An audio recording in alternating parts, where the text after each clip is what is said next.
beyond, but if we do run into them, you can let us know while we're working through that. So we don't have an agenda this evening. There's nothing more to go through the book, so we'll be moving into just general motions from the floor. Do we have any items to update or anything that we needed to go over first? Okay, so we will jump right into it. Councillor Story? I've had some questions come in from the community that I'd like to ask the budget staff, if that would be all right, Mr. Chair. That's fine. Okay. Thanks. Just pulling them up here, thanks. So a couple of questions about our longer-term financial planning, and in the context of what we've discussed about some of the larger projects coming down, potentially facing us this term and maybe next term as well. Could you explain a little bit about how these various long-term projects, the capital projects, will be funded in terms of this year's, if it's possible to do that in the context of this year and then the rest of the term? Thank you. Thank you, Mr. Chair. So our capital, the projects that,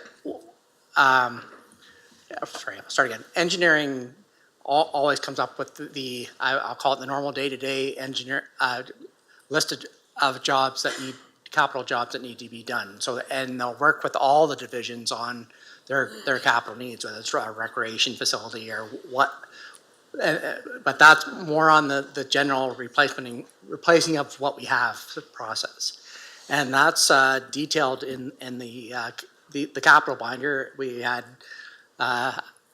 close to 800 pages of details of all those individual capital projects.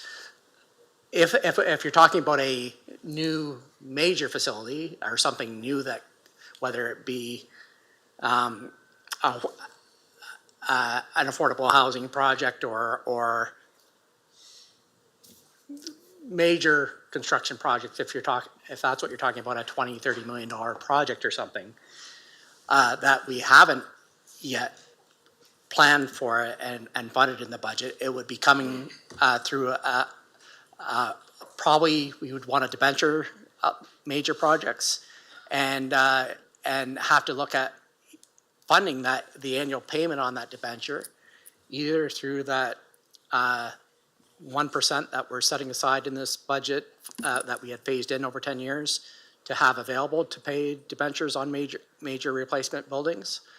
Or if that wasn't enough, we would be looking, when the project is completed, that debenture would come to the next budget update, whether that's, often those are 2 or 3 years of building it down the road. So more likely the 2028 to 2031 multi-year budget would be looking at any tax increase needed to pay for the debenturing of a major project.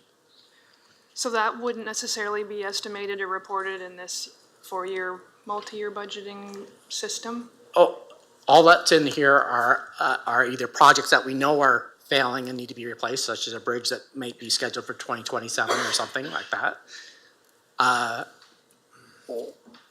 Or if I know there's a couple, for example, 99 Naughton Street right now is being completed, affordable housing project, and is being funded through current affordable housing reserves. And there's a second affordable housing project in Blenheim that's I'm not sure exactly the status, but it's underway.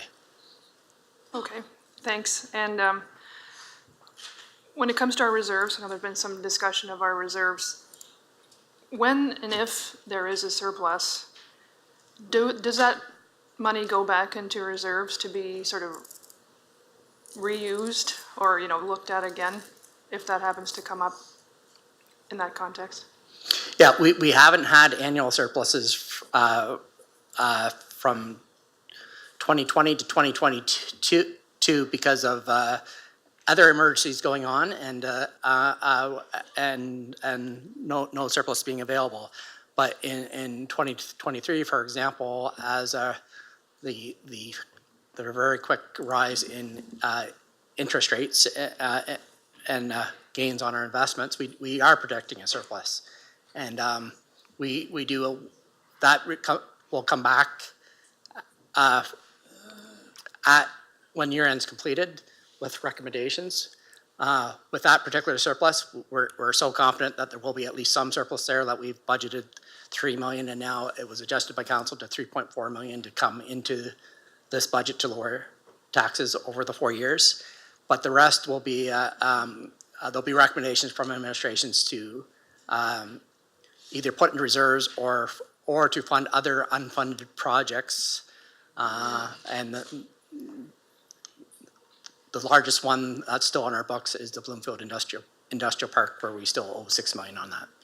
Okay, thanks. I appreciate that explanation. And last but not least, in terms of a process, maybe, I don't know if this is a chair or a clerk procedural question perhaps, but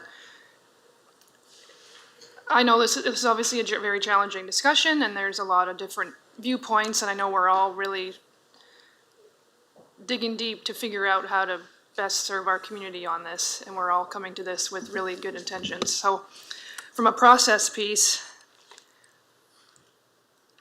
is it good governance to review decisions we've already approved on council to find other money tonight? Does that make sense? If we've said, I'm gonna, like, if we said we approved X decision for XYZ project, and we've already approved that as council, would we want to bring that back tonight to review if it saved us money? So it depends, and I'm going to explain why, and Judy might have a comment as well. But sometimes on Monday nights, there's projects approved that are referred to the budget for funding. And if you don't fund it at budget, it just can't be done. Right. But some of those things are also referred to the budget for funding that are contracted. I'll give you an example, the garbage pickup. We had to add 2 million annually into the budget for garbage pickup. The contract's already been signed. That's gonna happen, and that has to, so that's past the point of no return because the contract's been signed. Mm-hmm. But if it's for a project that hasn't begun, like if it was a one-time project or something that hadn't begun yet, yes, if the funding's not approved at budget, even though it was approved at council, since it was deferred to the budget for funding, if council doesn't fund it, the project stops. Okay. Judy, is there anything? No, I think you said it well. There's some times where you just can't go back on a motion, so I think you've covered the point to that. Okay, thank you for clearing that up. Mayor Caniff? Thank you, Mr. Budget Chair. I had 3 different motions I'm going to run through, and I think that, I know Steve and them have them, we'll pop them up. Hopefully it looks better than the last one we popped up with the exclamation mark or whatever that was. We'll see. The drum roll, please.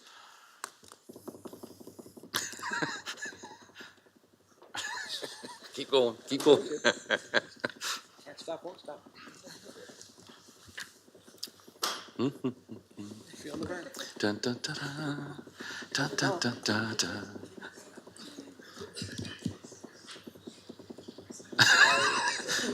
Should I just read it?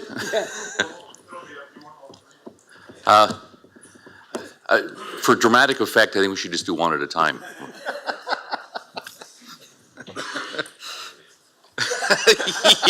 Yeah, I'll put them all up. So this one's very self-explanatory. So we'll start with a simple one. That 25,000 additional revenue from the casino be added to the base budget in 2024. So as we went through, this is an estimate of what the casino is going to pay us annually. They've been doing well, and just suggesting to put 25,000 more in it for this year. So that's the motion, and if I can get... Seconded by Councillor Finn. Any other comments, Mayor Caniff? Nothing else. Pretty self-explanatory. And just for the public, I'm just explaining, currently we have 1.6 million was in the 2023 budget as revenue. In the budget, we had it going up 50,000 a year through the 4 years. Each of the 4 years, this is increased to the 2024 amount So that 50,000 increase would increase to 75,000. Counselor Anderson? Thank you. Does that take it away from the amount that we would put in next year, or is this above and beyond? I think this motion is above and beyond to put 75 in for year one for 2024 and still keep the 50,000 each of the remaining 3 years. Okay, thank you. Seeing no other comments, let's roll the dice and vote.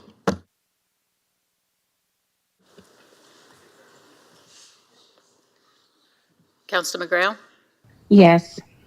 And just to let everyone know that's here and on the call, we have 3 absent, Councillor Crew, Councillor Carmen McGregor, Councillor Pincinel, so there'll be 15 to the vote tonight.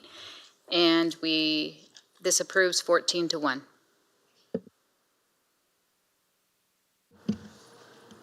Mayor Caniff, go ahead with number 2. Okay, number 2, the 50,000 we added the base vacancy management provision in 2024, reducing the tax increase. That, rather than specify and say delay a particular job or something, that leaving this up to administration to determine collectively if they want to delay 6 jobs by 1 month or something in hiring, this becomes a permanent savings for the year. This is not pushing anything off, so just a little extra challenge for administration to stretch it out a bit. Seconded by Councillor Finn. Any other questions? Councillor Harrigan? Thank you, Mr. Chair. I believe my question is for Ms. Hoffman. So typically organizations have a pretty good idea about vacancy rates kind of year over year and then how much time it takes to attract or recruit. With this, I mean, it's an immaterial, like overall it's a very small amount, so it's immaterial, but I'm maybe asking if you can comment if this brings about any stress or maybe would make us have to target open vacancies. Like I feel like we're in a position of always wanting to recruit the best talent and top talent, so we don't ever want to pause on a new posting or something, just given the competitiveness of the job market today.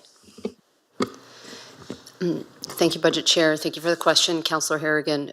So you're right, we do always want to make sure that we can land someone when we want to get them here, but I think that with the way that we manage our hires and our timing, I think that $50,000 is a manageable amount if we get creative about that and we can make sure that we prioritize where we have a circumstance where somebody needs to get brought on quickly and not have a delay. So I think we can work with the number. And you think that that can come naturally without the HR department having conversations with divisions about saying, well, we're going to wait just a couple of weeks? Do you think it's a natural achievement, or do you think it's something you do have to get creative with? I do think we'll have to have some conversations because, of course, every department wants to have their hire done as quickly as they can. So it will mean in order to achieve it, we have to be thoughtful about how are we getting to that number and what is the plan. So certainly at the beginning as well, right, to just map out what will that process look like. But I think our EMT members are all good team players and they'll all come to the table willing to try to achieve the number. Great, thank you. I'm just trying to kind of balance out the potential added stress to hiring departments or divisions that are short-staffed and looking to fill vacancies with what the impact to the budget would be, because at $50,000, it's a couple decimal places over, right, for tax impact. Through you, Mr. Budget Chair. So just real briefly, I'm comfortable with it. I think that organically it's going to happen. Our attrition rate is going higher. We have a lot of retirees. Although the world has changed a little bit in the sense that usually when you had people who've been here for a while, they've been at a higher grid, but with the market challenging, sometimes we don't necessarily have that extra cushion. But even with that, I'm very comfortable that $50,000 is not a huge number. And based on the trends we've seen, we always have vacancies. We wish we didn't in some areas, but we do, and we will manage it. So I'm comfortable with the amount. So. Any other questions? Seeing none, I'll call the vote. Councillor McGrail? Yes. All votes are in. Motion passes 15-0.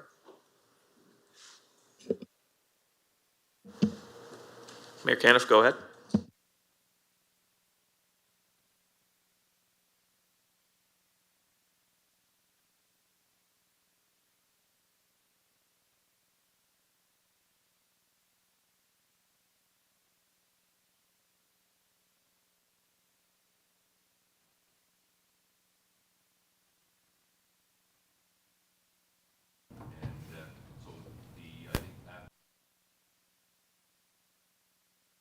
Was it, oh, sorry, I'll talk to the mic. That with this and the other two, we get down to about 5.53% increase for 2024. So, I mean, it's self-explanatory again that, and it does reduce some of our capital, but it gets us moving a little in the right direction, but doesn't impact significantly. So there it is. Seconded by Counselor Finn. Any questions, comments on this one? A lot fewer than the last time we debated it. Seeing none, I will call the vote. Counselor McGrail, Yes.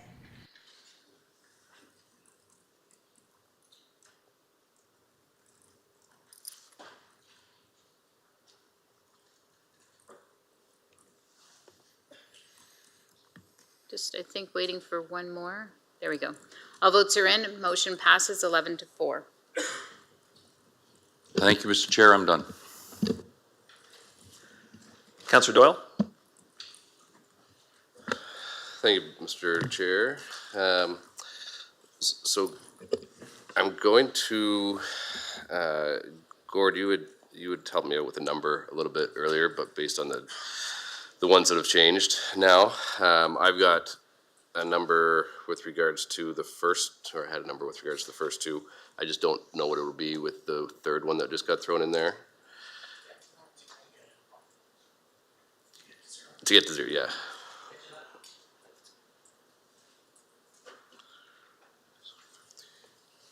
And I will say I have, Mr.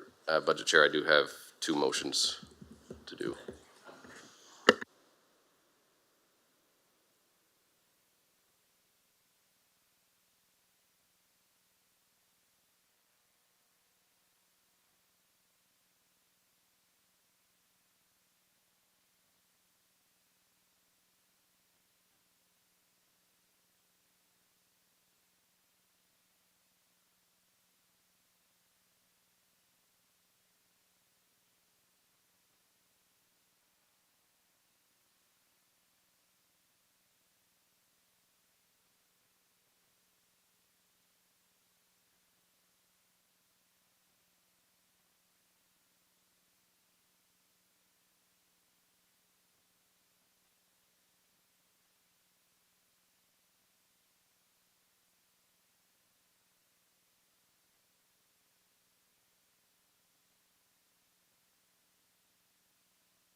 Thank you, Gord. So I move to remove $10,452,891 from transfers to the reserves to reduce the 2024 tax increase to zero. So I'll just speak a little bit about that. We'll get a seconder first. Oh, sorry, my bad. Second by Counselor Jubenville. Okay. So I will just say, I know we have a lot of money in our reserves, and we've been told how well we are financially right now, and how our reserves are quite healthy. So I guess in my opinion, and looking forward, it shows that in 2024, we are, for capital improvement projects anyways, we're at 77 million that we're spending, and we're putting in 86 million. And then in 2025, there's 76 million in capital projects, and we're putting in 95 million. 2026, is 60 million that we have set aside for projects, and we're putting in 104 million. So I guess if we don't need to get back up to the limits that we had before, in order to help our constituents and the people that are hurting the most at home right now, for us to take that money from the money that we're going to be putting into the reserves. So we're not taking from the money that's already in the reserves, but taking money from the money we're putting in reserves. That'll help people right now when it's going to be hard for them to put money on the table, and then we'll have to revisit it year after year, and then maybe at a time when we're a little bit better off financially as a community, then we can look at increasing it back again to try to get back closer to the numbers that we wanted to be to before. But again, I'm just thinking about the people that are hurting at home, and if we end up taxing those people that can barely afford to put food on the table as it is right now and move more people into homelessness, we're going to have a bigger issue than we have right now that we talk about almost every budget meeting. So this is just a way to try to get this down a bit, and then again, if we'll have to revisit this, obviously, going forward. Thank you. Councillor Anderson? Thank you, and through you, Mr. Chair. So we came in tonight at 5.76%. Right now, we're sitting at 5.53. If someone pays $5,000 a year in property tax, just with the reduction that we did tonight, that is saving them $11.50 a year. And it's cutting certain things that we are now not investing in for $11.50 on the $5,000 a year taxpayer. If we take this down to zero, 2025, they're going to be coming at us at 14%. And I think that by doing that, this is not thinking about long-term anything. This is actually, I'm sure that in the ignorance of constituents maybe not understanding or knowing any better, they're going to really, really love this motion that you're putting this forward, and it really looks good for you. But I think in the long run of looking into the best interest of our constituents and moving forward, this is not the best thing for them at all.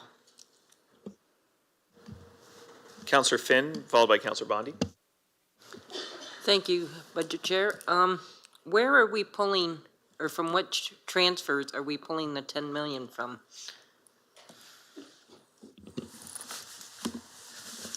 Thank you, Mr. Chair. I think the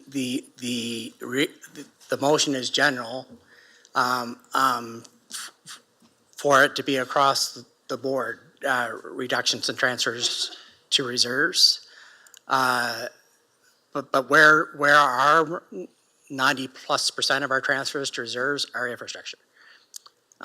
So really this is, and a lot of the other transfers reserves are because of certain programs or they're starting on. So just by the way, in the budget books, starting at page 127, you have all the reserves, and there's a column with the current base transfers for 50 different reserve lines in there. We could go through them if you'd like, or we could put it on the screen. But the largest one is our infrastructure transfer to reserves, to which we then pull out, as Councillor Doyle said, $77 million was budgeted to come out of reserves in 2024 to do projects. So ultimately, it has impact. It's going to have an impact on the asset management plan and infrastructure is where that impact is, and it's a base reduction to get here. So therefore, it's either it is about higher tax increases in the future. Our asset management plan, 2025 asset management plan, will have a larger gap to fill, and. But this is an intergenerational decision on pushing, saying the need is greater now, like the councillor said, and that we should reserves have built up over the last couple of years for various reasons, and but it's ultimately it's impact to infrastructure. And on that, I guess through you to whoever would like to answer, what does that do to our projects that are laid out for this year, and what will it do for next year's impact? Through you, Mr. Chair. So we would need to look through, as Gord noted, with the reduction of what we transferred and then kind of available for funding, we would need to look at what projects we would need to defer. So I think, like Mr. Quinn noted, we have 77 million proposed for 2024. 66.9 million of that is life cycle, and the balance of that is new capital. So a lot of that is driven by our asset management plan that we updated last year. I think we talked the last few days about there's non-core assets and updates to our core assets still to come. So there's still more funding gap that we've yet to identify. So we will need to defer some projects, and then that gap would continue to grow. So is it fair to say that the majority of the roads that need repairs, the gravel roads that a lot of people are complaining about, that's going to be put on the wayside for a couple of years after this? Through you, Mr. Chair. So that's a component of it, certainly. So our life cycle funding is comprised of various things. So road rehabilitation, at different levels depending on what the road requires. Bridge rehabilitation. We have some major capital. So we do some larger underground infrastructure rehabilitation as well. I know we were talking the other day about how much $1 million would do in a road rehabilitation. Some other statistics, we have right now about 50 kilometers of combined sewers that we're currently working to separate. We separate about 1 kilometer a year, and that can range from $5 to $10 million because that's a much larger project when we're both digging up and separating the underground. We're rehabilitating the water main at the same time, and we're replacing all that above ground infrastructure. So it can depend on what the project is. It can be a very wide-ranging scope. Councillor Bondi? Thank you, Mr. Chair. So I'm looking at page 140, and I see, if I'm reading this properly, and I hate when people say that because I can read, but I can't read all this very well. But is it correct, Gord, we have $107 million in reserves?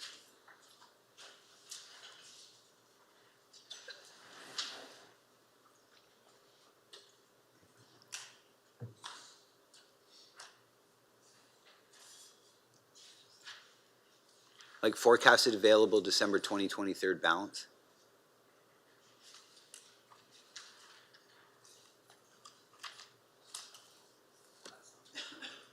The line in blue there on the bottom?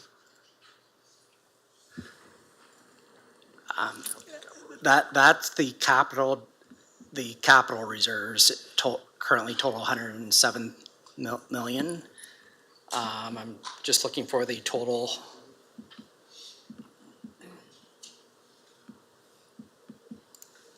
If you go to the previous section, there was another 58 million in the, what's the title of those? Sorry.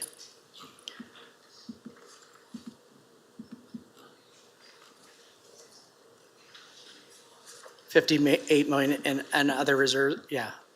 Sorry, there's a summary page here, so just a second.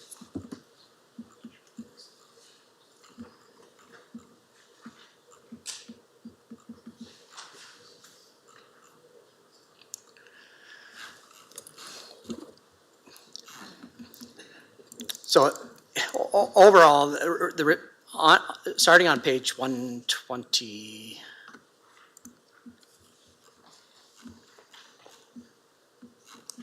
127, we start reserves, and there's about 15 pages there of all the different types of reserves. In total, though, I just know from 2022 year end that we just talked about, we have about $280 million of total reserves. Okay, yeah, I saw that in here somewhere. So 200. Right. So if we have $280 million in reserves, I don't understand why. like, this is kind of radical, I get it, you know, it's, because I've tried this once before and it didn't go very far. It was many years ago. But I'm kind of in the same spot, like if, you know, if we tell the public, which I'm part of, that we have $280 million in a savings account, and we want to pull 10 million and change to give us a break on taxes this year, I've heard before, well, if we take that 10 million, we have to put it back. I don't understand how that's possible. If I have a savings account and there's $10,000 in it and I take $1,000 out, why am I obligated to put it back? Like where's the level of satisfaction? Is $280 million, is that necessary to have socked away? Like, I know I'm speaking very low level because that's my brain, but you know, the way I see it, we've got $280 million in a savings account. I know we need money in reserves for catastrophic events, but the other projects I would have assumed are budgeted for, the ones that, you know, we're being told are in jeopardy. Oh, we won't be able to do that. Well, haven't we budgeted for those? Isn't that what we've approved? So what's this money? What's this $280 million for? Like reserve, I just think it's backup. It may be helpful if we actually just go page for page and highlight a few of them on each one, but because approximately half of them are infrastructure related, but the other half have specific purpose. And it's probably just best to go for Yeah, council sure. No, I'd to appreciate look through the the education. pages or look them on the screen, starting around page 126, and because every reserve is listed there and what the purpose is. But if we want to talk about infrastructure reserves specifically, that where you started on was that 107 million that you pointed out on page 140. Right. And so if we can talk about that for a second, that is for infrastructure projects. And when we say infrastructure, it's any type of infrastructure. It's our buildings, it's our roads, it's our bridges, it's our storm sewers. But and it's detailed there. The many there's fleet reserves. There's all types of infrastructure reserves. This has gotten bloated over the last couple of years, but we have had a large turnover in staff in the IES area that resulted in some projects not getting done, but the need's still there, and the impact eventually. Marissa and her team is going to get these reserves down over the next couple of years, because they're now everybody's in place, ready to go now. And there's a lot of large projects out there, like she just mentioned. A storm sewer separation project is $10 million a kilometer, and so when we talk about, and we've talked about Tilbury's stormwater and other major projects that we have out there that can very quickly go through $30 to $50 million just in one area. So the wave of projects is coming through, but to the mover, could this be trimmed to some point because we've been unable to spend it right now and have built up reserves? Yes, but we'll have to, as Councillor Anderson said, pay it back in the future, or you will be just delaying projects once these reserves are drained over the next couple of years. So it's somewhat earmarked for the future is what you're getting at. So we would have to take a bit of a haircut if we take $10 million out of it.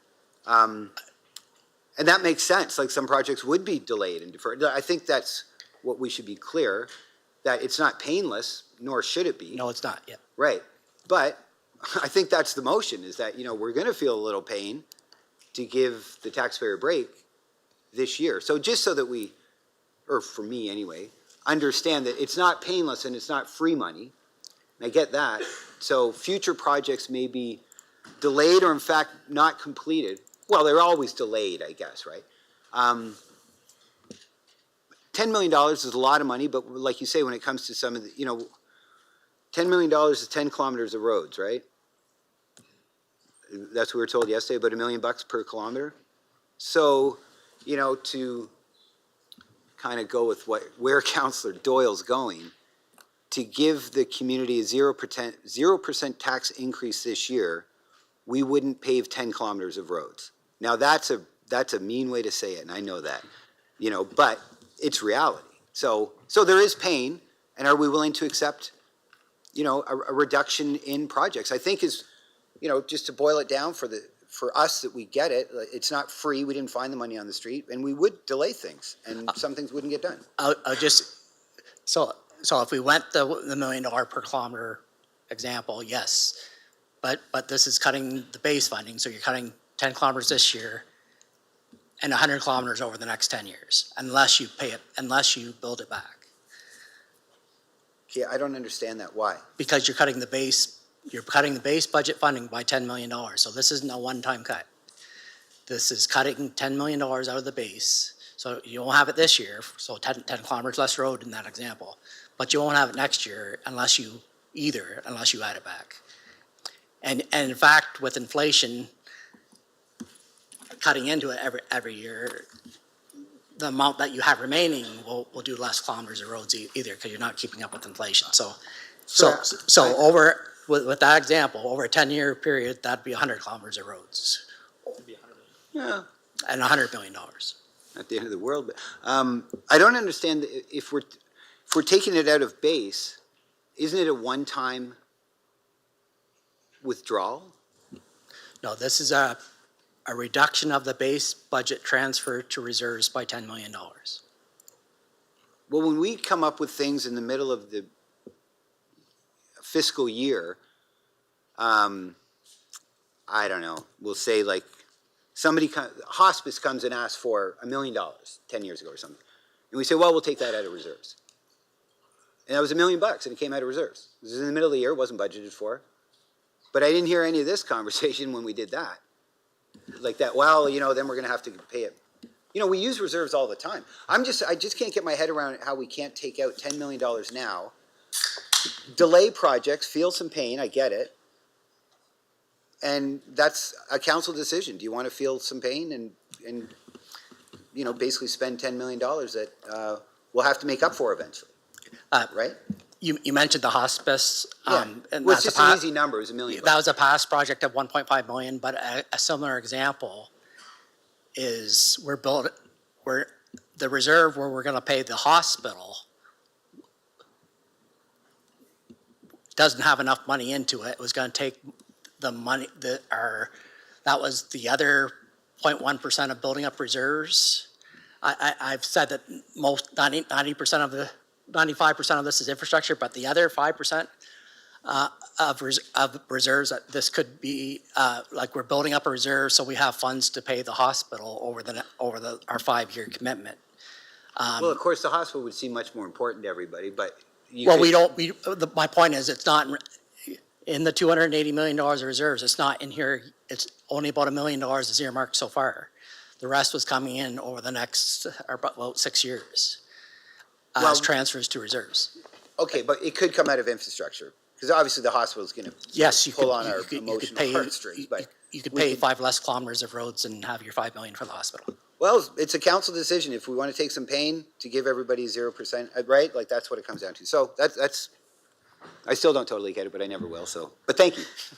Councillor Bonnie, I know we've had this conversation before, and the hospital example is interesting.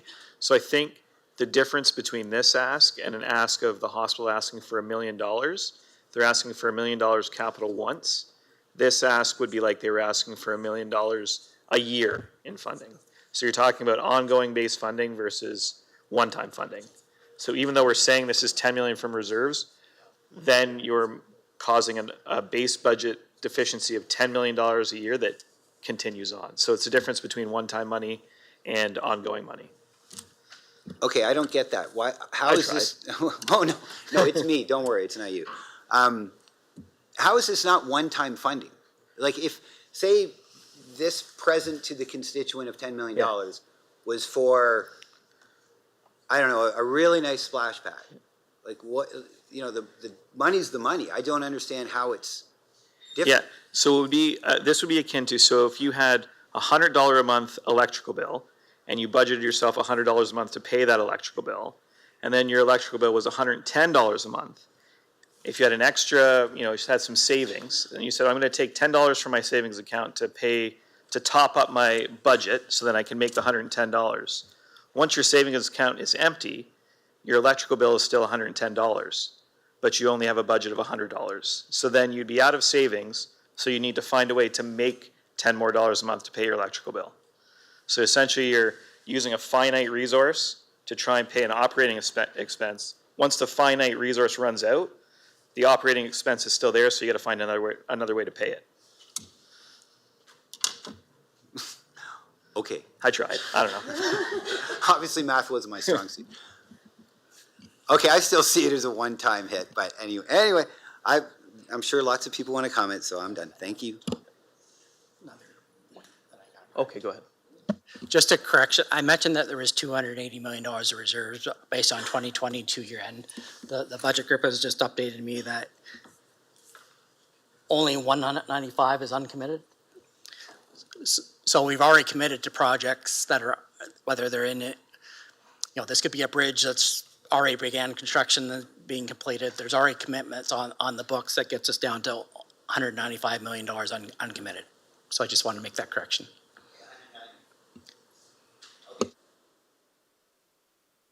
Councillor Sakachi, followed by Councillor Harrigan. Thank you, Mr. Chair. Mr. Quinton or Mr. Brown, I have the answer, but I think it's just important to ask. What is our entire operating budget this year, the total tally of our budget? Estimated, I don't need an exact figure. In 2024, it's roughly 420 million expended. Correct. So Gord just indicated, these aren't actuals, but I'm not going to go into actuals. So he just indicated there's $190 million in reserves. So basically, we have half the money of our 1 year operating expense in reserves, which sounds like a lot of money, but it's half of our operating budget in reserves. So if we have a catastrophic challenge, or if we have a pandemic, or if something like that happens where we're getting zero revenue from arenas and other things like we had before, where the money seems like a lot, and I think that we are in very good situational components about the reserves, I guess that would be healthy, correct? Is that what we would be considered healthy? Now, if we removed $100 million over the course of 10 years, what would the people around the table then be faced at that time? I know it's very, very hard and very subjective, but there's a lot of decisions that, you know, I had the luxury to speak with Councillor Thompson at the beginning of my term about some challenges, some decisions where he said to me, you know, this is a decision we made, it was a bad decision, and, you know, I regret it. I've now had conversations with him that said, this, like the Civic Center right here, we had a report that was like a $17 million ask to fix that. We didn't do that, and now we're faced with an expenditure of, let's say, $50 million. So I'm just curious to see, the less we put in now, more that's just going to compound over year after year after year. And from your perspective, a technical perspective, not asking your opinion, is this bad or very, very bad from a budget standpoint? If you don't feel comfortable answering that, I know it's either bad or very bad. Give me those two choices, it's very bad, but I need to tell, because it's poor long-term planning, and we're trying to get council to look more long-term. We know our asset management plans only, we say 50% funded, but Marissa and I know that when we do the 2025 update, based on, number one, including every asset that we have, which adds some that we haven't counted yet, and the price escalations, we're likely falling below 40% funded by 2025, even with the $10 million, with this not being done. So the gap would just get bigger, which will cause, Well, eventually, in this budget, our infrastructure ask was 2.95%. Down the road, I'm not saying this can't be, that there can't be an adjustment here. I want to be clear, if we needed to do a 1-year pause, you could get away with it. But you'd have to make that back over time, and whether that was over the rest of your term or whether it was over 2 terms, well, it's really that would be up to council to decide when you're going to pay that back to get us. But eventually, the bank account's at zero, and I talked about our strong balance sheet, yes, but I think that's where ideally we eventually will be, we know we'll be issuing some debt for some major projects over the next decade. And that reserve balance is going to come down, the debt balance is going to come up, and we're going to be at about a 1-to-1 ratio, which is actually ideal for municipalities very soon. I would say in the next term of council, we'll be in that position. So yeah, this is a temporal. I do agree that the reserves have blipped up too high. There's some reasons for that. Infrastructure reserves I'm talking about. There's, I don't know, sorry. But anyway, to conclude, well, I got to talk to this. There's been talk about to help people in hard times. I get there's hard times for a portion of our population. But I have to say, in the 25 years of Chatham-Kent, this is some of the best economic times we've ever had. And on many measures, whether it's agriculture income, which is half our community, whether it's, and that's prices and yields, whether it's wage levels, family income, whether it's low unemployment, whether it's relatively low caseloads in employment and social services relatively to what when you go back to 2010 to 2012 levels. So things, overall, we are in a good economy, a very strong economy in Chatham-Kent, and a growing economy, and this isn't poor times with 15% unemployment. Yeah, and you just mentioned people struggling. So the people that are struggling the most, let's say the people that are in the shelter right now, how are we funding that shelter currently? How has that shelter been funded for the last 2 or 3 years? A combination of our municipal reserves from employment and social services and Safe Restart funding and some homelessness funding that came from the province through the pandemic.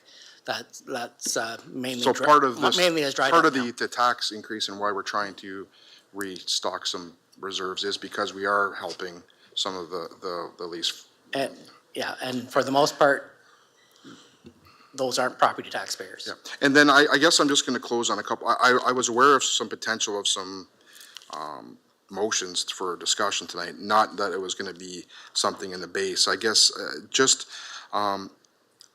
after every election, you always hear about transparency and, all those types of things, service levels.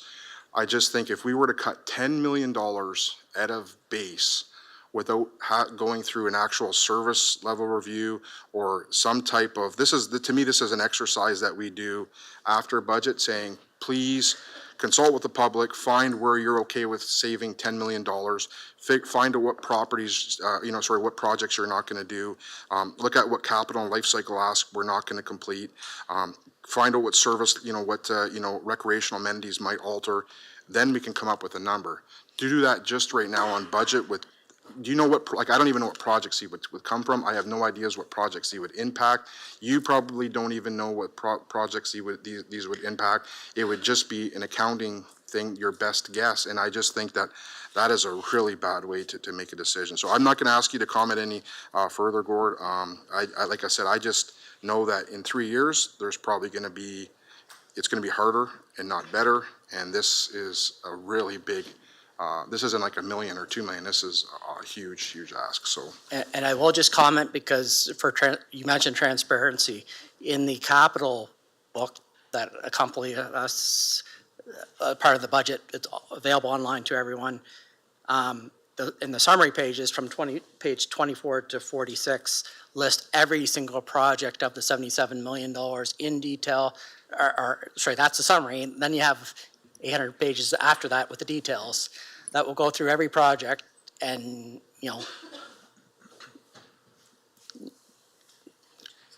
it's cutting about 1/7 of those projects out both this year and each year in the future because it's base money.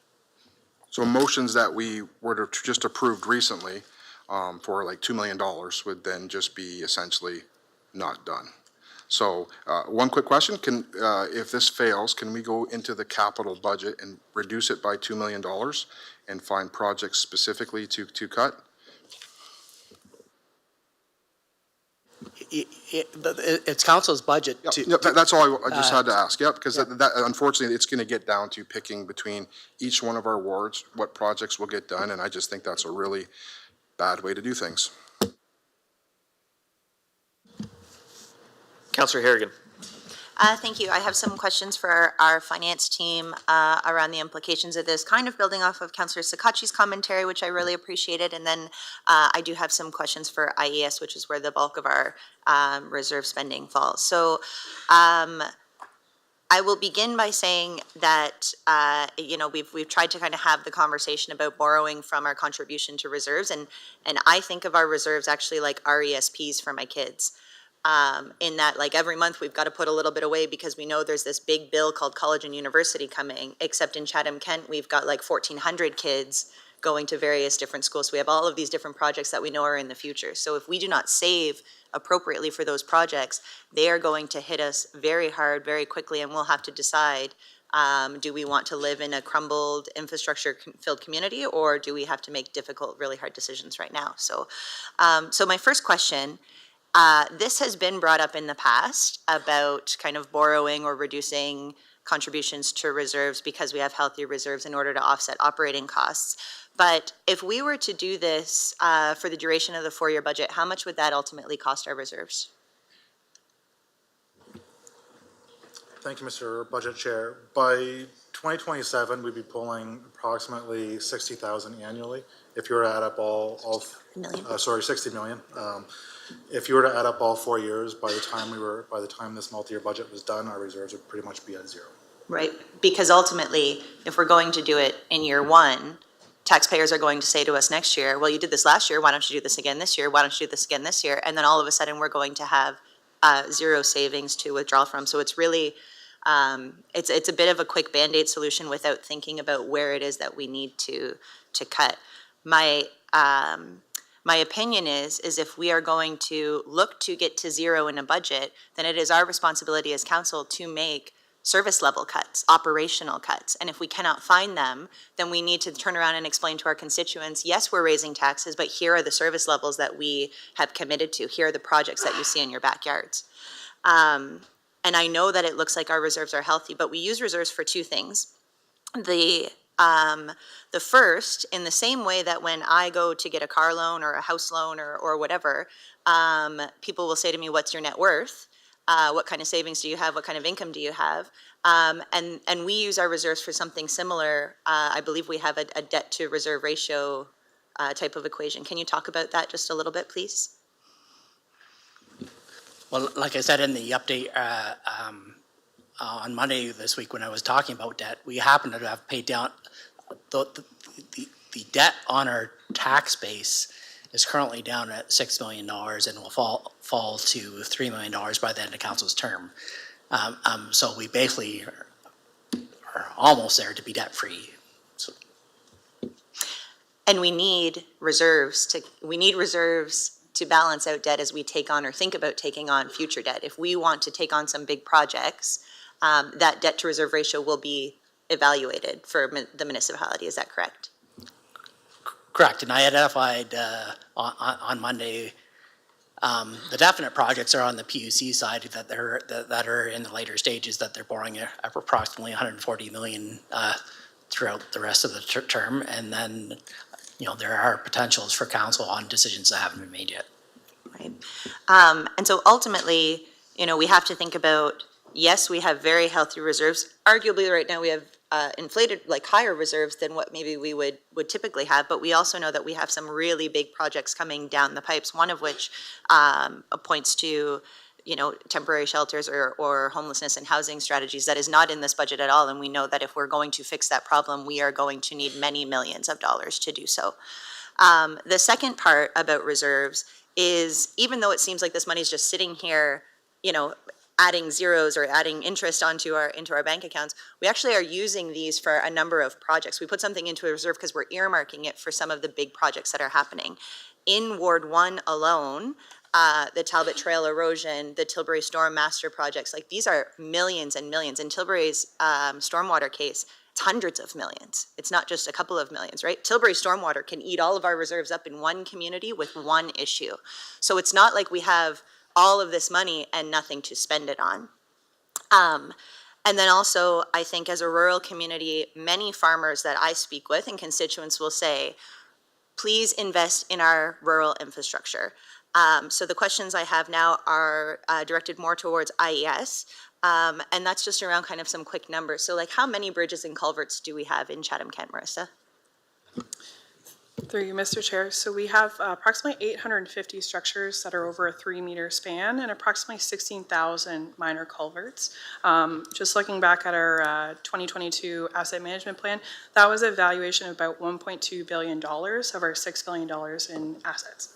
So suddenly thinking about 200 million doesn't seem like it's a huge number when we think about the billions of dollars of infrastructure that we have. And last term, I fought really hard for one bridge to be replaced, and it hit around $3 million for one bridge, which was an important bridge in a community that needed to be funded.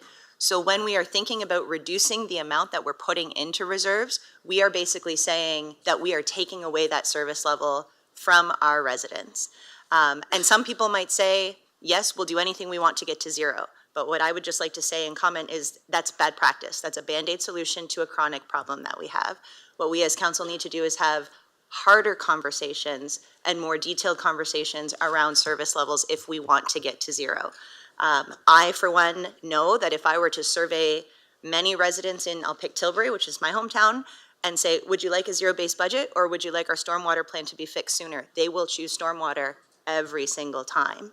And so for that reason, I'm opposed to this and think we need to think very long and hard about what the implications are if us as a council shifts towards using reserves to get down to zero without thinking about the long-term implications of that decision. Councillor Thompson. Thank you very much. And I'm going to try not to go over the well-trod ground of Councillor Harrigan and Councillor Sakachi, who I very much agree with. And I do have a couple of questions, but to be honest, I would really like some homespun Andy of Mayberry answers, because sometimes we get really, a former councillor used to say, sounding like government. Sometimes we get really difficult to understand. And I think I'm a lot like Councillor Bondi, and sometimes I struggle with that. So I want some really, really simple answers. I don't blame you, it's terrible. Absolutely. So we have around how much sitting in our reserves right now? So like I said, there were total 280 million. By the way, that included the PUC reserves as well. Sure. But 195 was the number that are available. Right. Okay. And basically, that's sitting against an unfunded down the road liability, right? What's that liability number? So Marissa, I think you have the number based on past asset, but around, we have about $6 billion replacement cost. Through you, Mr. Chair, yes, that's correct, 6 billion. 6 billion. So.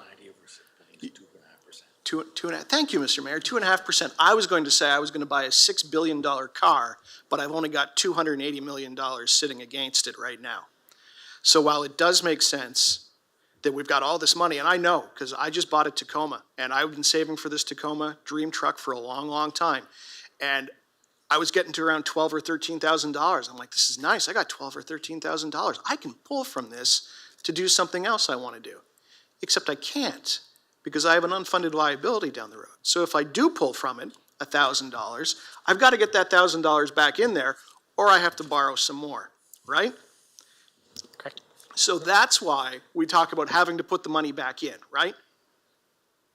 Correct. What would the tax increase look like next year to get the money back in? So using your analogy there with the Tacoma, that Tacoma one's not gonna last forever, even if you get a brand new one, it still only has a 15-year life or whatever it is. I'd be happy to get to that point. 8-year life, whatever. I run my vehicles to the ground, so, but you're gonna need that money again. Yep. And inflation actually is gonna add another 20% more to the price tag there too. So- Absolutely. So, but I guess what I'm asking is so next year, we gotta get the $10 million back in next year. So that would be another 5.5% on top of next year's 9.5 change, right? Thanks, Mr. Budget Chair. So next year, we'd be looking at approximately a 14% tax increase to get that money back in. Could you say that again for me louder and into the microphone? So next year, we'd be looking at approximately a 14% tax increase to be able to get this money back into the budget. Thank you. Because there is, as Councillor Solomon used to say, only one taxpayer. And if we give that taxpayer a break this year, and you know what, I kind of agree that the taxpayer deserves a break. But we're going to be asking that taxpayer for even more again next year. And I've sat here a long time, and to be blunt, we're actually in a good spot. I mean, it's not a great spot, it's a hard spot, but when I look back at the debt we had 15 years ago, I look back at the reserves we had 15 years ago, I say to myself, I'm glad the council of the time stuck to it, despite the fact in 2008 there was a great recession, and we had sky-high unemployment, but they stuck with the plan. And we've actually reaped some of the benefits from that with reduced interest payments. So I can't support this, unfortunately, as much as I like to find some savings, and I think we have found a little bit. 5.5 is a lot better than where it was, to be honest. The only other thing I wanted to add is on the IES side, we talk about capital AMP and life cycle plans, and maybe it's only 10 kilometers of road. But what it actually is, it's like the Thamesville fire roof replacement, is what it is. It's like the Erio parking lot for Aqua City. It's like $2 million for gravel roads to get upgraded to pavement. That's the sort of thing we're talking about. I don't like getting into this whole really high-level esoteric, well, it's only X number of kilometers of road. It's things that people recognize each and every day. It's the Dover garage building upgrades. It's those sorts of things that are going to get cut. And I remember when we passed the zero back in 2014, it bought us about 6 minutes of goodwill in the community. And it was at that point I said I wasn't going to do that again. Because we don't get credit for it, that's the wrong way to put it, but there's a level that we need to be able to hit to provide the services that our community wants and deserves from us. So I think I'll leave it at that. I can't support it simply because I want to see stuff like the Erio Beach parking lot fixed. I want to see the things in our community. But one final question. If we did cut this sort of thing, potentially could that impact our ability to get funding from the government? Because I know the governments, both federally and provincially, they like to match dollars, don't they? Absolutely, and even more than ever now, and I'm gonna have Marissa comment on that. Right. So, I mean, worst case scenario, sometimes they're like 50-cent dollars or 1/3 dollars. The impacts could be $20 million, 10 million that we're cutting, 10 million that we lose out from the province and the feds. Yeah, through you, Mr. Chair, just to add to that, so some years ago, we started to see funding applications require us to identify that we had an asset management plan. We're now seeing them require us to identify that the projects are committed in our asset management plan.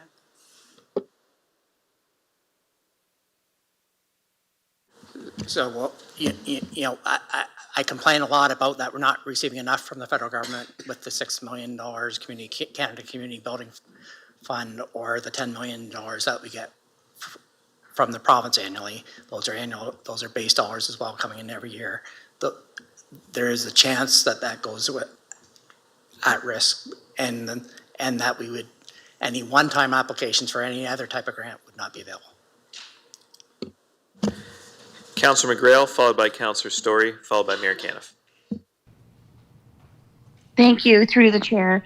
My questions have been answered, and I just think that I'm like, oh my gosh, all I can think of is like, which person that votes for this is going to tell their constituent, I'm sorry, we have to take your bridge away, and you have to drive, in machinery that they say is 10 minutes at 80 kilometers an hour around to get to your land, or to get to harvest or to plant that field. I just think that we need to maintain and like good practice in our houses, in our businesses. We maintain our infrastructure, our buildings, our equipment, but we also save for the future, because we know there's going to be some big costs, as in a roof on a house or something like that. So it would be very to not look at this and see the huge implications on this, and to understand this. I'm not sure. I cannot obviously support this. And I support moving forward. I support, fixing our bridges. I support, our roads and putting more gravel on our roads, and maybe even paving our roads. And if I support that, I cannot support this motion. Thank you. Councillor Story? Thank you, Mr. Chair. Would it be possible to put the motion back on the screen, please? Sure.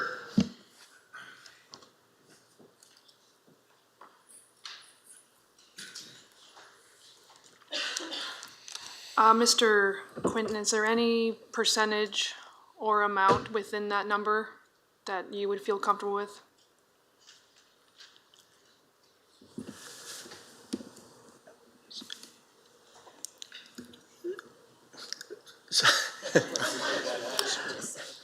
I'll just say no, because there already we had EMT's recommendations for infrastructure on page 706 and 708. We've already cut of the inflation on our asset management plan. We've already done a couple cuts to there already, and to move any farther, no, I can't recommend it. No. Okay, I appreciate that, because I've heard everyone's remarks, and certainly everyone comes at this from, the needs in their wards, and the needs that we hear from our constituents, especially, in recent weeks when this tax number was initially proposed. So this is a different approach that I've only been in council for a year, so it's not something I've seen before, but I respect councillors, all of us who are attempting to find savings for our residents. I know there are probably non-traditional approaches to doing that, and I think it is worth the discussion to talk about it, because while I am thrilled as a councillor, and one of my roles is to be a responsible steward for our finances, as we all are, that we are in a good spot as a corporation, but many of our fellow residents are not. And that is where I really struggle with all of these discussions during this budget process, because it's a really challenging balancing act. So I do appreciate Councillor Doyle thinking outside the box to find other solutions. I do appreciate that. Unfortunately, it sounds like that could, be a challenge for us more in the future, and could create more challenging discussions for us. So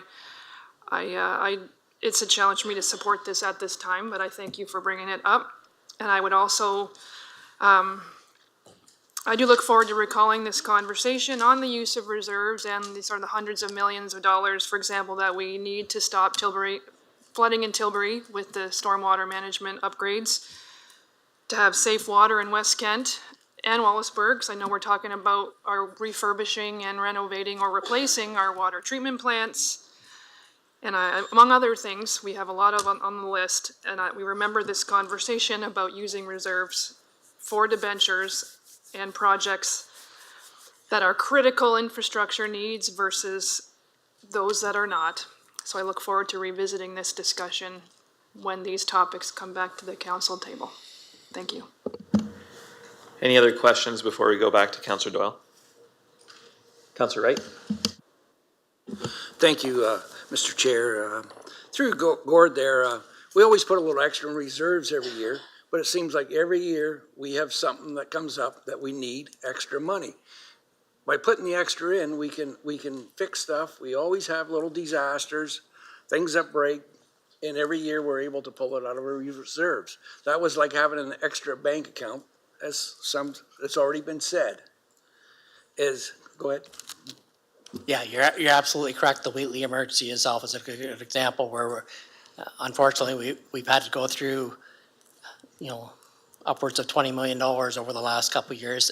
And after the fact, yes, we've gotten some great help from the province that are replenishing that, but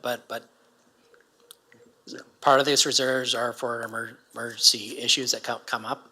You think of, we've had lots of disasters in Chatham-Kent, but there's a lot more that could come when we don't know what's coming tomorrow. Yep. Thank you. Back before amalgamation, I sat on the Highgate Council. We run a 0% budget. For a bunch of years, our budget was only $100,000 a year then. But by the time the amalgamation took place, we were broke. We only had hundreds of dollars left in the bank account. It was quite a lesson to see things go down, down, down. We weren't putting nothing into reserves, nothing. And by the time the amalgamation went through, like there was only hundreds of dollars left. And that's what happens when you don't put anything into reserves and have a little increase. And since it's Orford Township, I have to talk about it. That's where I'm born and raised in. So I just have to talk about it. Prior to amalgamation, for the most part, the bridges had about a 90% grant from the provincial and federal governments whenever a major bridge had to be repaired. I just had one question before we go back to Councillor Doyle. We almost got there with Councillor Harrigan's question. If we did this for 4 years, Steve, you said reserves, uncommitted reserves would be pretty much depleted. What would the tax impact be in year 5 if this was an annual practice for the 4 years of this budget? We'd be looking at a 45% tax increase in year 5. 45%. 45%. Sorry, I didn't hear that. 45. Pretty close to Councillor Hall's football number. Councillor Doyle, go ahead. Thank you very much, Mr. Chair, and thank you very much for the lengthy discussion. Definitely learned a lot in that one.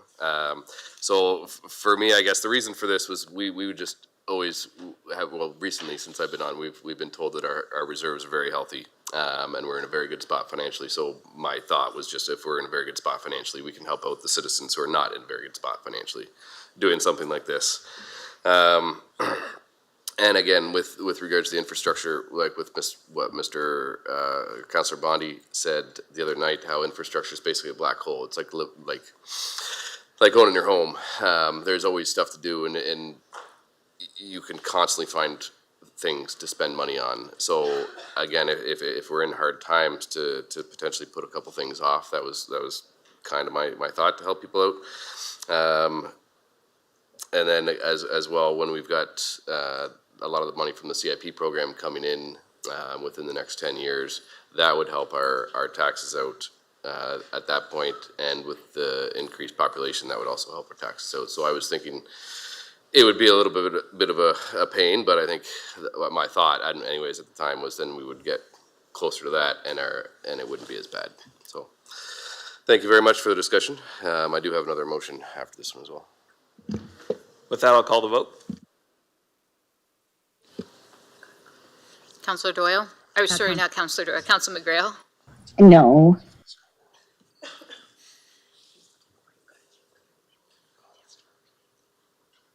Councillor Bondi?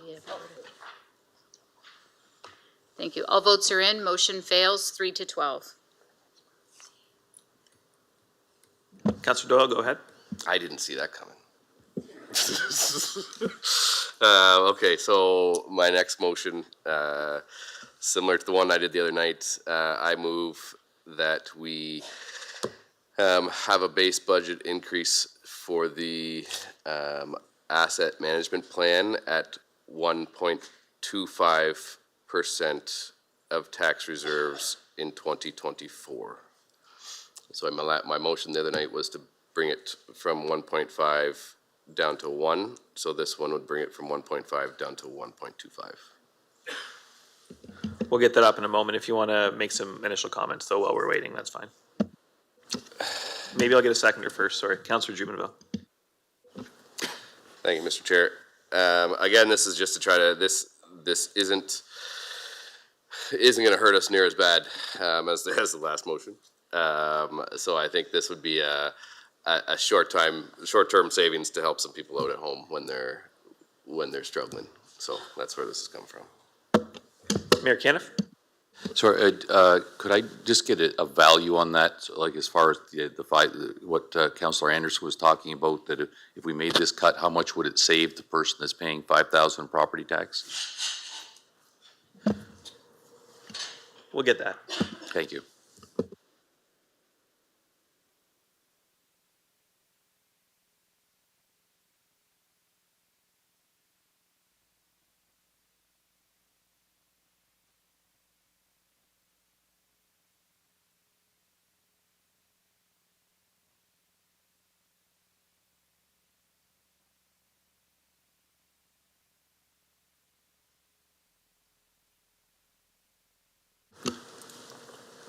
Through Mr. Budget Chair, that would be a $12.50 impact on an individual paying $5,000 in property tax a year. Residential, right?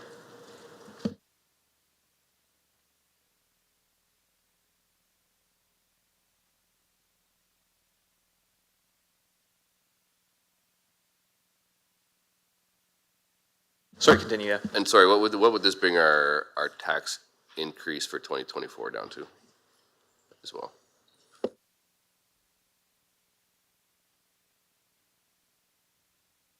$5.28.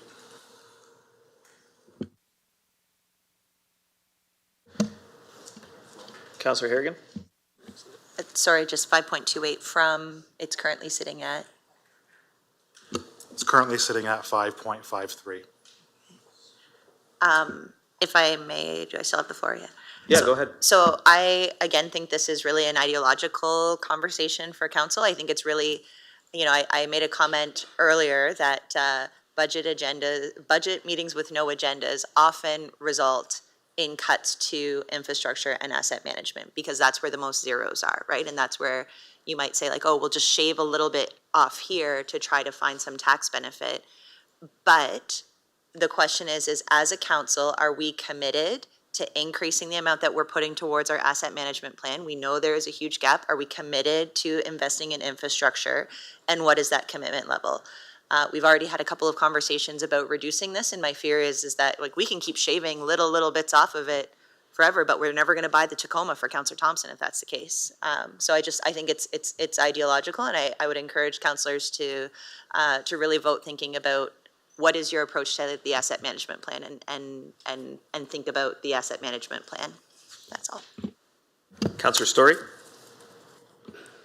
Thank you, Mr. Chair. Yeah, I appreciate why we look at that budget line, because it is the largest, and when we are facing very challenging financial circumstances, I think it's a natural inclination to look at that. I would also mention, and this, just based on the conversation I've had with a lot of folks the last couple of weeks in our community, I think we get on thin ice, and I know we need to see that number, and I'm going to actually ask for that number shortly. But actually, maybe I could ask that question, and then I'll make my next comment because it might take a second for it to come up. So my question is, could you translate that into a dollar amount, please? So while you're doing that, does that, like what that would look like in terms of dollars?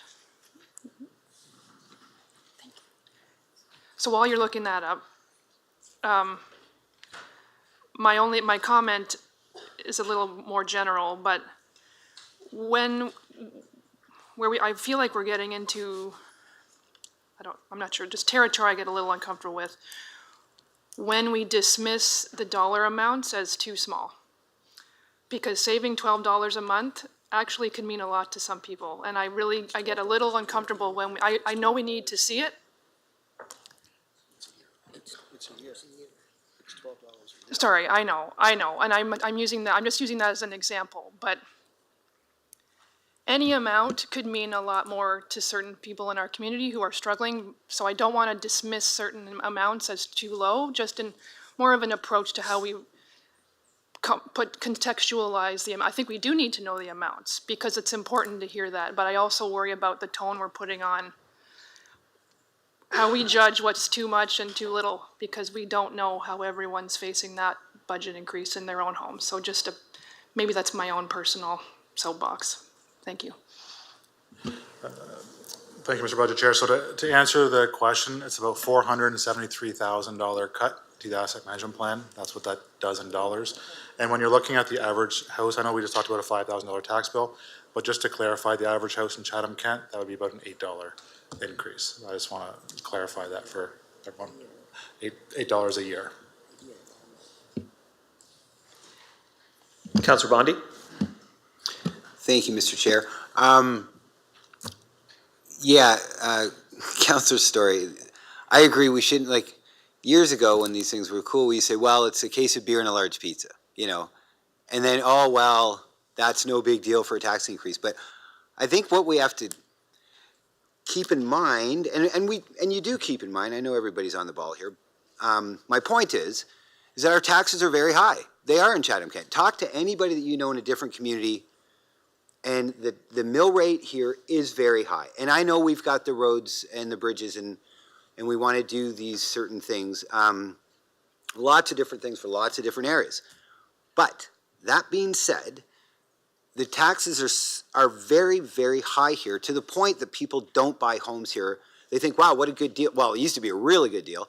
Still is a good deal to buy a home here. You can buy a beautiful home for, say, $550,000, which used to be like $200,000. And that's good for all of us. But I know that when out-of-towners come here and they see the tax bill on these homes, it scares the death out of them, because they're looking at that for 30 years, knowing it's going to go up. So I don't think it's arguable that our taxes are not high. There's good reason for it, but a guy moving into Chatham-Kent doesn't care that we have 800 bridges or whatever. All he knows is that's the tax bill. And if it keeps going up, I'm afraid we scare people away. Like, you know, our industrial rate, our commercial rate, our residential rate is like just, you know, in black and white, it's high. My in-laws are all Torontonians. They're floored what I pay. They really like my home, and they say, well, geez, if that place was in Toronto, it'd be worth $3.5 million. Well, it's not in Toronto. So it's not worth $3.5 million. So the argument, I proposed this 13 years ago here, and I was informed that for me to live in my home in Toronto, I would be paying the same taxes. That was the argument. That, well, Michael, if you lived in that home in Toronto, your taxes would be about the same. Well, that's fine, but I don't live in Toronto, and I don't live in a $3 million home, and I don't have a salary to support a $3 million home. So, and again, we'll all make our own decisions on, do we want to sacrifice having some things done in order to keep our taxes low? It's as simple as that. Because we talk about the parking lot in Erio, stormwater solutions in Tilbury, paved roads, arena. Well, arena is a little different, but we can't just simply raise taxes in order to fulfill all of these wants. Like eventually, you know, governments are famous. They just spend and spend and spend. So if we want to keep taxes low, we're going to have to take some pain. And, you know, I said that to the previous motion, that if we cut this, if we pass this motion, some things aren't going to get done. Yep, that's it. So that's the decision we're making here. Not we have to do these things. We don't have to do these things. We don't have to do a lot of things. We can keep raising taxes forever and ever and ever, and we'll have the most beautiful roads in Ontario. But it's on the backs of the homeowners, and our taxes are high. So that's my spiel. Thank you. Just like to make a comment on that. This was part of our opening night slides, and so I popped it back up on the screen. This is a 3-bedroom. This is, Councillor Bondi, your house. Maybe not quite as nice. Not quite as nice as your house, Councillor McGregor says. But this is a 3-bedroom and detached bungalow with a single-car garage anywhere in Ontario. We're the lowest taxes of everybody on this list. And this is the group that had a population over 100,000, the lowest taxes in Ontario. Not the highest, the lowest. And So our mill rate, Gord, is the lowest in Ontario. no, our total tax bill, which is what people worry about, is how much they have to pay out of their pocket, is the lowest in Ontario of all these municipalities. Chatham-Kent has the lowest taxes in Ontario. Absolutely. This is what this graph shows you. So it's impact times mill rate equals what I pay. Right. So So since our mill our rate is the assessments are lowest in low, Ontario. since our assessments are low in Chatham-Kent, Not for long. My home is assessed at $165,000. our January 1st, 2016 values were of what your home is assessed by impact right now at, compared to everyone else here, our assessments are lower than most of the ones on the, I'm not saying there might be some on this chart that, well, actually, I know Windsor, for example, has a lower average house value than ours. But overall, our assessments are on the low end, our tax rate's on the high end, and the calculation of those two together, assessment times tax rate, we're still the lowest in Ontario. So how is it that So the people coming from Toronto's one of the highest ones on this list. Toronto North, Toronto South are way up here over the average for that same house. at the same cost? Not at the same cost. Well, there we go. Not at the same cost. That's kind of important when you buy a house. At the same 3-bedroom bungalow. But I don't live in It might be worth 1.5 million in Toronto, but their tax rate will be lower, but they'll still pay around $5,000 taxes. Yeah, but Gord, I don't have a subway system, a reference library. I don't have the Rogers Center. I don't live in Toronto. So that's why I don't. That's why taxes are higher in Toronto. Well, yeah, because they have very expensive homes. We're just not going to agree because if you know what, I'll make you a deal. How about you pick my house up and put it on Bloor Street in Toronto, and then I'll agree with you. But you can't do that. And it'll be a $5 million mansion on with Bloor a big Street. for sale sign in front of it. So anyway, I get it. I've been at this long enough, so that's fine. Thanks. Councillor Jubenville? I just want to make a quick comment that all of those cities are probably double the size of Chatham-Kent. So I know we're up in the big cities, but looking at most of the names, they're a lot larger than Chatham-Kent. So I just wanted to put that in perspective. I would say this definitely is for municipalities with a population greater than 100,000. So going up to wherever. The entire BMA study is available on our website. They'll have all the small municipalities, all the participants. I understand that. I think we're probably at the low end of the totem pole, and the rest of them are very, well, Toronto's on there. So to put us in the same league as Toronto we just have to put things in perspective. That's all I'm saying. Any other comments on this motion? And as a reminder, we do annually look at the BMA report during council meetings too, so we can review all that information again and probably have this same debate at that point. That's coming to the gym. Any final comments? No, I think we've talked about this one enough. With that, I'll call the vote.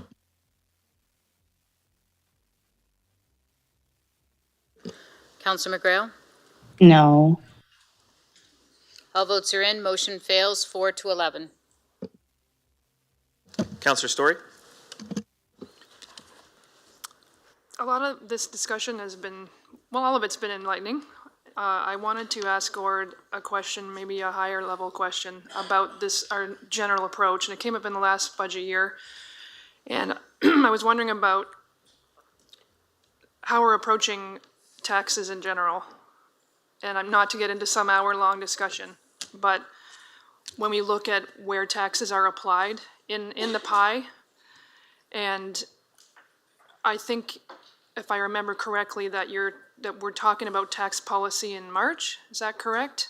So not to get ahead of ourselves, but just to maybe lay the groundwork in the context that we're talking about today might help. I mean, we can't really change what we're going to do in this context, but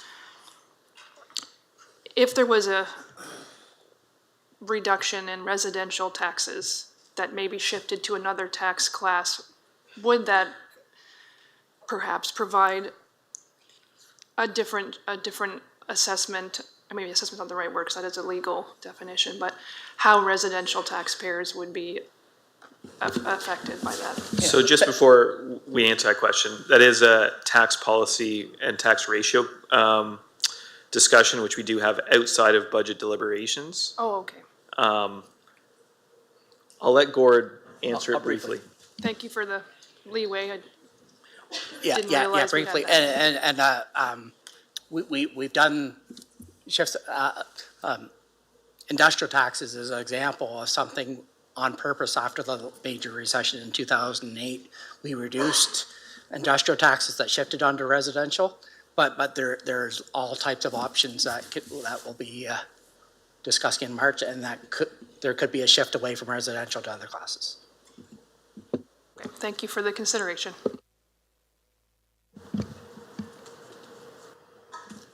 Councillor Anderson? Thank you, Mr. Chair, and through you, I would like to motion for the Budget Committee to pass the 2024 budget at 5.53%. Seconded by Councillor Harrigan. Sure, thank you. Would you like to make some comments for the second time, Councillor Anderson? I would, thank you. I think that we've skimmed as much as we can, and I'll echo what Councillor Harrigan said. When we get into budget discussions that are not formulated by an agenda, we can sometimes get to be a little bit scary. And I think that as far as we've gone this year, I felt that we had done it last night. I think that I'm pretty uncomfortable with us trimming any more from our budget. Thank you. Councillor Sakachi? Thank you, Mr. Chair. This is somewhat uncharted water for myself, but given the conversation today, I am extremely worried that we're going to come out of the rest of this conversation with potentially closing some recreational amenities, shutting down bridges and culverts and roads. So given that, I feel like I'm in this position where I have no choice but to support this budget myself as well. Any other comments, questions on this motion? I maybe was preemptive last night in offering thank yous to everyone that worked on the budget, so I'll maybe not do that again. But with respect tonight, I do want to thank the Budget Committee members who went away and did some hard work to try and move this process a little further forward. I think that, as I said, the four-year budget is a new experience. It takes a lot of work between public consultation and getting prepared prior to meetings and getting those questions done and writing those motions in advance and getting some feedback. And for those that did that process, I think that that's really important, because when we hear those deputations about things like fiduciary responsibility, that's a lot more than just showing up for a yes or no vote. That's about doing all that hard work. So I really do appreciate all those members that went ahead and did that work. So with that, I will call this vote. Councillor McGrail? Yes. All votes are in. Motion passes 10-5.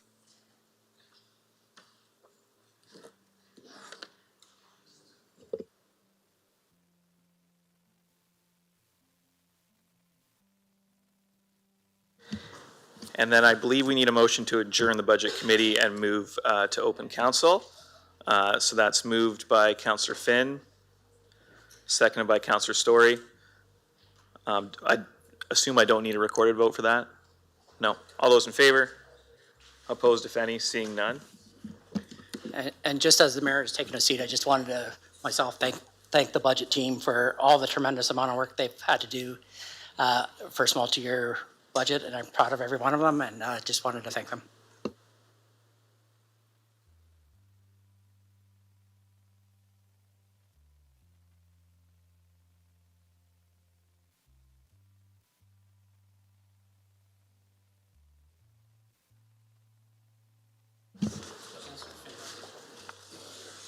Councillor Finn, you had a question?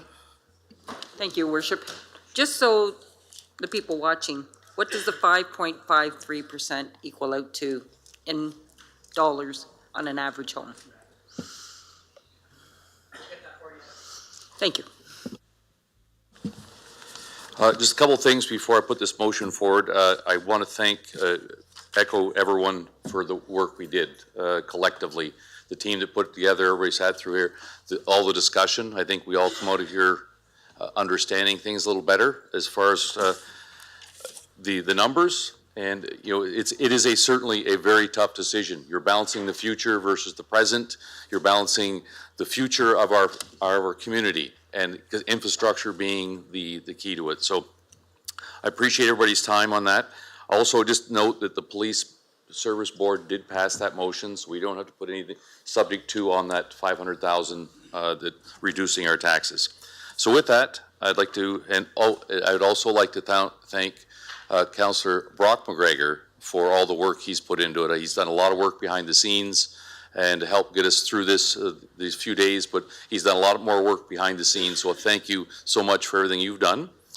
With that, I'm going to put a motion forward that Chatham-Kent Council adopt the 2024 to 2027 multi-year municipal budget and end council's budget review as recommended by the Budget Committee, resulting in a tax impact of 5.53% for 2024. Can I get a seconder for that? Councillor B. McGregor. Any other? Oh. You can have 2 moments.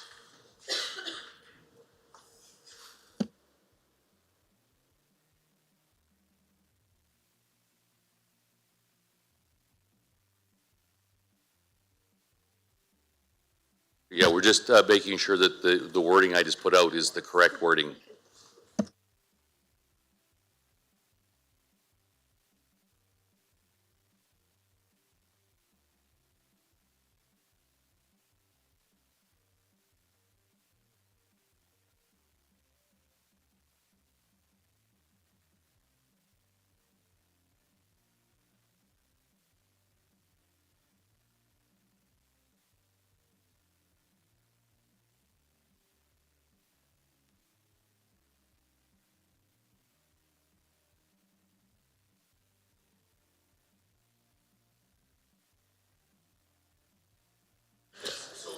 So we are going to get rid of the 27 multi-year. We're just going to say the 2024 budget. Thank you. No, what's wrong with the? Well, but we're not adopting 25, 26, 27. We're not approving anything. We're not approving those years. No, but, well, subject to what,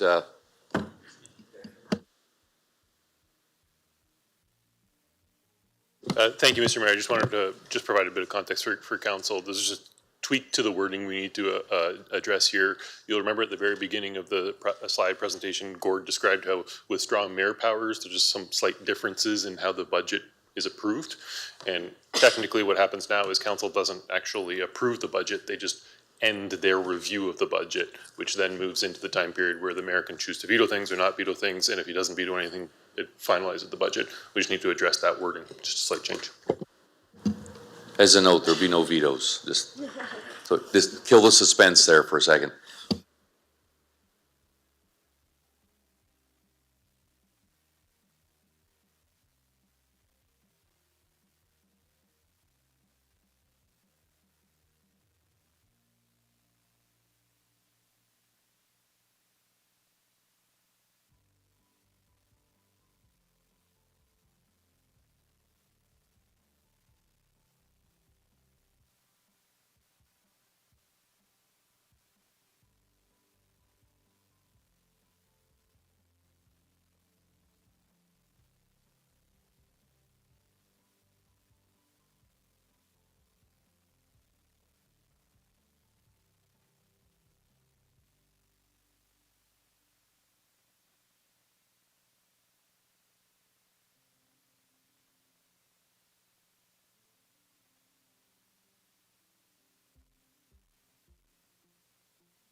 All right, so we've got this on, and I'm going to pull out of the equation and not move this, but if I can get a mover and a seconder for this, Councillor B. McGregor, and seconded by Councillor Finn.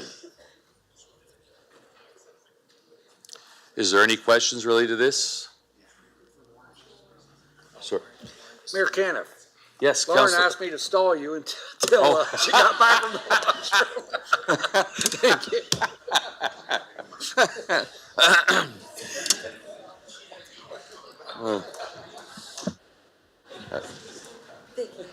Councillor Wright threatened me that I couldn't go on without you. He kept trying to get me to leave.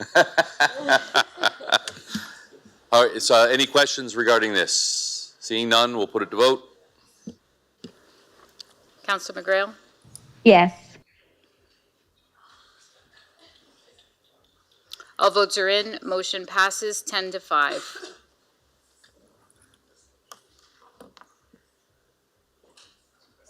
And we have another motion coming up on the screen.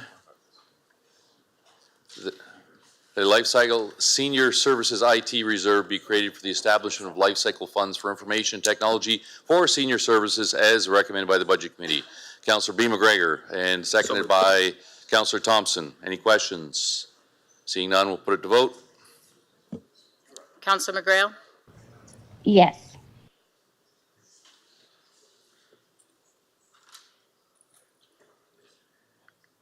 Councillor Jubenville, Councillor Doyle?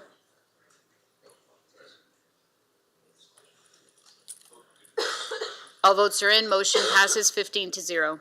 Yeah, this was discussed yesterday. I don't think so. That was in closed session, right? The reserve? Yeah. No, it's part of one of the budget requests. So you want to put on your mic so we're being here? That reserve was as a result of one of the budget requests in long-term care, adding $100,000 annually base to be able to complete the IT equipment at Riverview Gardens. So that's just to create the reserve to do it.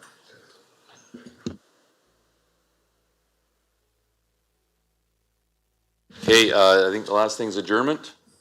Can I get a motion to adjourn? Councillor Anderson, I got 15 hands pop up. Second by Councillor Scotchy. Anyone opposed? We are closed off at whatever time it is. 7:47.